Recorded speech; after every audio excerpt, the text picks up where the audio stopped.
আসসালামু আলাইকুম। আমি ফিমা ফ্রম ফিমাস কিচেন। গরু খাসি খেতে খেতে মুরগিকে ভুলে গেলে কি হবে? আজকে আমরা বানাবো বাসায় থাকা মশলায় চট জলদি চিকেন গ্রিল। এই চিকেন গ্রিল আপনি নান রুটি, তন্দুর রুটি, পাতলা রুটি, পরোটা, ভাত, পোলাও যে কোনো কিছুর সাথে সার্ভ করে দিতে পারবেন এবং এটা খেতে অনেক সুস্বাদু। ঠিক আছে, আসেন তাহলে আমরা গ্রিল বানায় ফেলি।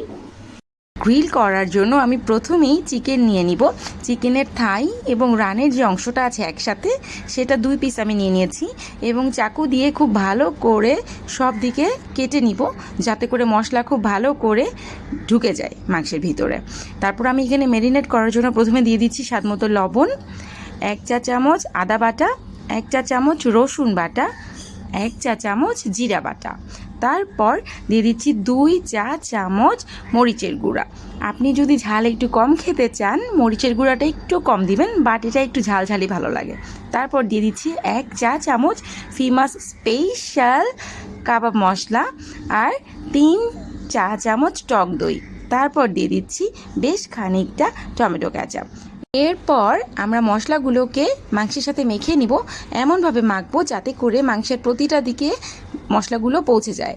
তারপর আমরা যে কেটে কেটে নিয়েছিলাম মাংসগুলোতে, ওগুলোর ভিতরে ভিতরে যাতে মশলা ঢুকে এমনভাবে মেখে নিব। তারপর আমি এটাকে রেখে দিব 1 ঘন্টা। 1 ঘন্টার জন্য এটাকে মেরিনেটে রেখে দিব। আমি এটাকে ভাজার জন্য ইউজ করেছি তাওয়া। আপনারা চাইলে ফ্রাই প্যান ইউজ করতে পারেন। তাওয়া গরম করে ওটাতে একটু সাদা তেল দিয়ে মাংসের পিসগুলো আমি দিয়ে দিয়েছি। তারপর হাত দিয়ে মশলাগুলো একটু উপরে দিয়ে দিয়েছি। এটাকে ঢেকে দিয়েছি খুব ভালো করে সিদ্ধ হওয়ার জন্য। দেখেন কি সুন্দর কালার হয়েছে।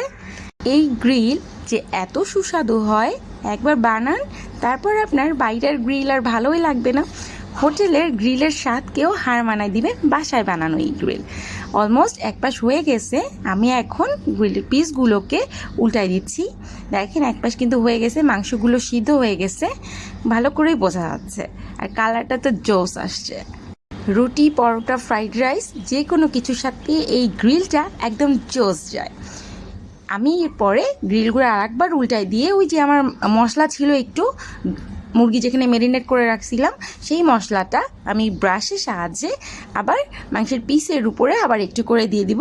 দেওয়ার পরে আমি এই পিঠ আবার ভালো করে ভেজে নিব। এতে মাংসটা কিন্তু একটু জুসি হবে, মাংসটা বেশ জুসি হবে ভিতরে।